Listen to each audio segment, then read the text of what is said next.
Meron silang BNJ, si Jonathan Jonathan Morales and Buljak. Obviously, that whole hearing is just to push the narrative that BBM uses. Yung legal substance. Yun lang yun. That's the whole point of that hearing. And nothing else. Yeah, sabi nila may video sila. Kailan daw yung showing? Mag-July na. Di ba dapat yung May pa yung showing? Yun, so trailer pa. Yun talaga yung pinaka lang talaga ng buong hearing na yun. Siguro I'm guessing si Zubiri, he allowed that to happen kasi he was trying to appease the DBS. You're talking about the ex-Senate President. Oh, yeah. Ex-Senate President Zubiri. He allowed the hearings to happen, probably because yung DDS block was the only thing that's keeping him as Senate President at that time. He needed the numbers. So parang yun yung pambigay niya sa inyo. So in the end, he pissed off everyone. Including Bong Revilla's legs. Ayun. Pero anong tingin mo dun sa Footgate? Yung dahil daw sa paa ni Revilla. Ako, I believe that. I believe that talaga. Kasi if you hear yung sagutan nila at that time. That was so bad. Away yun. Away Parang nagkakabastusan na and all that. There were plans already to remove him a few months before. But they didn't have the numbers. So after them, yun na, doon na talaga that sealed the deal. Tapos idagdag mo na, syempre small factors yun. Small factors yun. Malacanang siguro, pero I think that sealed his fate talaga. Yung leg. Ikaw, what is your read of the whole PDEA leak and the Senate mess, the whole coup and all of that? Well, I agree with Mark on this one. Bato was really, trying to, discredit BBM on this one. Yun ang panlaban nila Gusto nila talagang masira yung pangalan ni BBM. So, kaya niya to ginawa, which makes him look bad because he didn't do his homework. Alam mo, if he had just done his homework, na bago ka humarap sa isang hearing, siguraduhin mo lahat ng ebidensya mo, hindi lang testimonya ng isang tao, maghanap ka talaga ng documentary evidence, audio-visual evidence, yung talagang the strongest evidence you can to be able to go through this. When I watched it, it was so comical. Natatawa ako na naiiyak ako I was cringing. This is a former PNP chief. Yeah. The standard of examination and cross-examination is very high, diba? Butas naman daw ng puncher That's not enough. and Jonathan Morales couldn't even remember yata yung source niya. He claimed that hindi niya maalala, and then he eventually said, siya ba informant ko yan? Would I give the name out? Sinabi, and I'm like, wow. Tapos, nung biglang naglabas ng witness si Jinggoy, doon ako natawa yung... So, bakit sinabi mo sa pangalan ni Lam? Bakit ganun? Sabi niya, kasi alam ko, pag nilagay ko pangalan ni Lam, maniniwala si Morales na talaga gusto. So, ginagago mo kami, genius ka. Oh, actually. My ng tao. favorite moment was still this whole... Basta ako, hindi pa convicted, investigate ko. Hindi ka tulad ng puting senador. Si Bato doon, stop. Saling talaga nag-panic mode si Bato. Kasi hindi yun yung drill natin. Talaga hindi na makontrol yung mga niya. Grabe. Siguro yun yung pinaka-problem ni Bato dyan Kasi namamangka pa rin siya sa dalawang ilog He's not... they're trying to prove that BBM uses illegal substance. Pero hindi siya roll out 100% against BBM. He's still trying to, hindi pa rin totally labanan. He's not against BBM, or he's scared that if he's against BBM, lagot siya because of ICC. Yeah, yun nga right? Parang sumusubok pa rin siyang gumitna diba? Na hindi na, sira na din talaga siya. In-attack naman daw siya ni Bojack Mausika, diba? Sabi na hurt yung feelings niya. Wala, bad shot na rin siya. Para si BP Sara. Yeah, diba? They should have listened to Margaret Thatcher. If you stand in the middle of the road, everyone's gonna hit you, right? That's what happened with Zubiri. And so, what do you read about the whole Bato, ano yung tawag nila? Who does hug or something like that. Right. President, and then Tapos, and then the next day sabi si Zubiri, I've seen strange things in my life. This is completely... alam mo, no? Iyak siya, hug siya, tapos bumoto rin siya sa I mean, what the heck, diba? Yeah, you know, honestly, the way I look at the Senate right now, so I went to visit the Senate. I think, Yeah, the reason I ask you is because ikaw talaga nag-effort ka pumunta sa gano'n. Yeah. Hindi ko talaga kaya, matatawa lang ako dun sa Senate. no, ano lang, Bro. when I went, kasi, I was just invited to just be there. So, pumunta lang ako, and napansin ko, parang, classroom siya. Parang, Pangit yung Senate talaga, pangit yung building. hindi lang, yung mga composition ng tao, parang nasa school ka lang, may mga kaklase ka, may mga bully, may mga scholastic, may mga nerds, may mga iba-iba mga personal. High school. Oo, talagang nakakatawa. Tapos magkukumpulan sila. Kita mo yung mga magkakampi doon, kung sino magkakasama, sina Robin Hood at saka si Bato, magkasama sila palagi. Asan doon si Jinggoy sa harap, hindi naman si JV sa likod kasi ayaw nila magkatabi. Asan doon si Risa, ganun eh. Very interesting the dynamics. So, that was such a eye-opener for me on how the Senate is. Ikaw, you've brought parati Congress ka, di ba? Nung Sa Congress, sa Senate, Hindi ka ba nag-Senate? Hindi ako masyadong pupunta. Doon na lang ako sa bagong building. Ako sa big building pag open. Hindi pa. If you go to airport every time, you'll see that almost finished na pala siya. Almost finished na. I haven't seen it. Parang, sana naman deserving naman pupunta doon. Di ba? Ang ganda eh. Ganda no. So, I mean, you guys, from your understanding, is this the worst Senate ever? I mean, I remember when first Bong Revilla topped the race, people were talking. When Lito Lapid was there, people talked. When Erap became senator. But this looks like an interesting Senate. Yeah. Is it the worst, or if you look at let's call them the Magnificent 7 or 10, like the more matino ones, whether it's, Angara and Sherwin, and of course Riza and Magana, maybe it's just a few who are really bringing down the whole Senate. What's going on? Depende ako yung trend na na Popularity. yung magkapatid, tapos mag-ina. mag-ina. Oo. So dati naman walang ganun eh. Pero ngayon, nakikita na nila, every 3 years, pwede tayo magpatakbo. So, dalawa tayo dyan sa Senado. Parang ang dami-daming Pilipino na pwedeng to fill that. Pwede tatlo. If the two Tulfo brothers run, Pwede. it will be Ben, Erwin, and Rafi. Can you imagine? That in 2025. Can you imagine? But I think what Bato showed everyone, and I think a lot of people realize na kung ganitong mga classic senador hindi pinapasok nyo talaga, magiging joke na yung buong Senado natin. At wala na. But is Bato really the worst one? Because I can think of Robin Hood. I can think of someone else who's more Robin Hood. interesting. Robin Hood. Is that what you're gonna say? Boy Sile, I want to okay. say. Yeah. I mean, alam mo, it's sad for the guy, honestly. alam mo, my God, ang daming mga. I think this is probably one of the worst Senates. Yeah, I would agree with that. It's just so sad listening to what a waste of money and time. I didn't even watch the whole PDEA leaks hearing kasi talagang I'm like, nakakabobo talaga. Wala akong natutunan dito sa pakikinig na tong Senate hearing na to.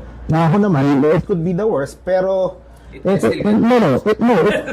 can. It's the most entertaining. It's the most entertaining. Maybe, I mean, there are all of these stories from back in the day, na nung 1990s or early 2000s. Like, people will rush to the Senate so that they'll catch the debates among the titans. Yeah. That was entertainment too. Like, you're watching like the Roman Senate, right? Wala Yeah. kasi social media nun eh. Oh, like parang Virgil line level of poetry and ganon. That was so they used to be entertaining in a very high quality way. And pag sinabi nung panahon na senador ka, talagang may something, may Statesman. pazas ka. Yeah, ngayon, senator it's a talagang joke. Hindi, it doesn't cut the same way na talaga nawala na yung dignidad, Yeah. nawala yung prestige. I remember I got to watch one Senate hearing during the impeachment trial of Erap. That was very interesting to watch. That was very interesting. Lauren was there, right? Yes, She, like, Lauren was mental there. health girl, Yeah. So back then, mas interesting pa, mas magaling yung composition ng Senate. This Senate is just really bad. And I think dito magaling yung Congress. They took advantage of how bad Bato was. They did that press con immediately, di ba? Yeah. And then they said, we're gonna conduct our own hearing. Not about the PDEA leaks, but the actual drug war. Yan ang panlaban nila. Inaccuse mo si Marcos of doing drugs. We're gonna check out this EJK and the drug war. Sinabay pa nila yon, talagang wow. Nadamay ka. You were chief at that time. Yun, and then sabi nila, and we're going to do this properly. And I've been watching the congressional hearings. I am so Mas impressed. This is weird, no? The lower house is actually more dignified and professionalized. Ang galing nila. The way they ask the questions, the way they interrogate, the way they investigate, and the way they present evidence. I was like, Ang babata na itong mga to. I'm like, wow, ang galing. Totally impressed. May kumbaga, kung may honors, nabigyan ko sila ng top honors, yung mga mga congressista natin ngayon. Believe to sa Romualdez. Ay, sorry, sa I mean, there's also the gentleman's agreement issue, di ba? Ano ba si tingin niyo talagang nag-traitor si Digong dun sa dating president ng China? Or di naman may pagkaalis go ng ambivalence. Parang tipong sabi ni Digong, basta hindi na nag-gets yung sinabi ni Xi, oh yeah, pwede na yan. But he didn't pass it down. Kasi yung tinatawag na gentleman's agreement na, uy, huwag niyo naman naninig dyan, huwag niyo naman para pwede namin kayong galawin. Mamaya yung mga ganun. What is your understanding? You think Digong really sold out the country and for some reason maybe it didn't pass down the command channel, chain of command, sorry. Right. Yes, he did sell out the country. And there are several instances to show why that's true. On top of the gentleman's agreement, do you remember there was a massive Navy vessel that docked in Davao? And more than once. Yeah, and the airplanes too. And military planes. Yeah. Military planes landed multiple times in Davao. Without clearance from DND. Exactly. The DND, the AFP, nobody knew. Yeah. So tell me, was there a gentleman's agreement on it? When they were able to do, and even the AFP was like, I actually wasn't aware that something was happening. My God, that is, sorry sa akin Bongo daw na-clear. Yan ang pinakamalaking betrayal ni Digong sa mga Pilipino to allow a Chinese military to land and to dock in our country without clearance from the Department of Defense and our own military. Pucha talaga. One reason why you signed yung mga visiting forces agreement, yung forces agreement is, it provides a legal framework. What if may rape nangyari, may krimen nangyari, di ba? Ito, wala tayong any agreement in China. So imagine if those Chinese sailors got into a fight, someone got shot in the... Right. And then what are we gonna do? There's no legal framework. Sobrang bara-bara yung ginawa. And he was playing with fire, with great power politics fire. He was acting like he owned this country and that he was untouchable. Unfortunately, he still feels untouchable and I'd love to see it otherwise. So, before we go to Digong, you were asking a question about, if you look at the Alice Go situation, kasi we want to talk about Duterte's, but the problem is, kung sana si Duterte lang talaga yung problema, di ba? The Duterte phenomenon would not have happened without all the enablers at all levels. Yep. Right? And the Alice Go situation, I'm not sure that this was everything was micromanaged by Digong's office. I think a lot of corruption and rottenness was all around the country for this to happen. So you were asking about, like for instance, yung ex-mayor ng Bamban. Do we know anything about this guy? Comelec people who cleared her run for office. Do we know anything about these people? And speaking of corruption, some people very cynically would say, galit lang ang tao sa corruption pag hindi sila nag-benefit. Pero kung si Mayor, ay nilibre kayo dun sa wedding niyo. Okay na. Ni Mayor, yung culture of corruption is very deep in our diba, kunyari, we're in a mall, pag pumunta dito si Alice Go, I'm thinking of gaano kadaming tao magpapaselfie. Magpapaselfie, exactly. Celebrity na siya. Actually, tatakbong Senate yan pag hindi na disqualified. Wow! Baka nga mag-party list yan. Manalo pa yan, no? Baka maging pa yan, mag-showbiz yan. Oh, diba? mag-showbiz, Kamukha niyo sa F4, diba? So, I mean, wala tayong floor Wala tayong floor of, morality and what's acceptable. Basta sumikat, malakas, popular, let's give it to them, diba? Yeah, I think the biggest problem we have is our voting population talaga, unfortunately. There's a lack of, hindi ko masabi kung education, hindi kasi education yung problema. You have many people, engineer, lawyer, etc. who support Duterte and Trump and those people. So I don't think it's an education issue, right? Yeah. It's a political orientation issue. But honestly, I would say it's more cynicism problem. Na nawala ng pag-asa yung This is where I disagree with the more, let's say, yellowish, pink narrative. Disinformation is obviously a problem. But we just saw a few days ago the Indian opposition against the humongous machine of Narendra Modi. This is the biggest right-wing populist machine on earth. Millions of members and all. The disinformation machine in India is 100 times worse than the Philippines. Wow! Oh my God. And in India's case, my religious, my caste system, there's so many elements, this Muslim, Hindu, okay. Oh my God, there's so many levels to that. And yet, the Congress party still was able to double their lead. So, what I'm saying, I can give you many examples. Brazil, Latin America, Lula versus Bolsonaro. US, Biden versus Trump. You think there was no fake news for Trump's side? Not Russian help for... And again, in France, so many... So for me, I agree that there's a problem, disinformation problem, but I think the biggest problem also is we lost the faith and trust of people. When we say we, anyone who believes in a liberal democratic project, because look at Digong came in 2016. All the data shows you cynicism was already seeping into the system. Yeah. 2010s pa lang. So there's data in 2014 World Values Survey. Right.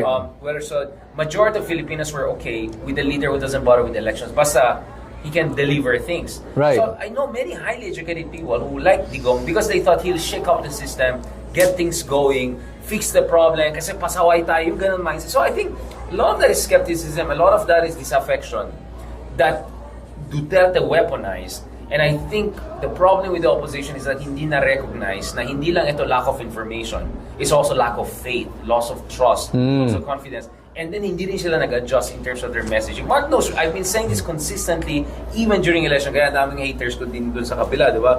But honestly, I believe that because, and honestly, you can disagree with me, but my thing is, talking about lack of education or disinformation alone, we're gonna hopeless case ang opposition forever. Right. Because the more people will hate you if you're saying, bobo kasi, di ka pumunta. Because the same voters voted Vico Soto into power. Yeah. The same voters made Lenny the vice president. The same voters made Aquino the president in 2010. The same voters. Yeah. It's not like after 2010 biglang nag-import tayo ng 50 million people from another universe. These are the same. So my sense is these Filipinos once in a while were with Jovito Salongas and Pinoys and when they saw the system is not delivering for all the reasons they couldn't really fathom and understand because walang mga podcast na ganito dati, they went for magicians, people who would just throw the ball in the air And say whatever they needed to hear. For me, I'm for a more compassionate and at the same time critical thinking approach. Hindi lang pwede critical thinking. It has to come from a position of compassion because you and I, maybe our life improved over the past 10 years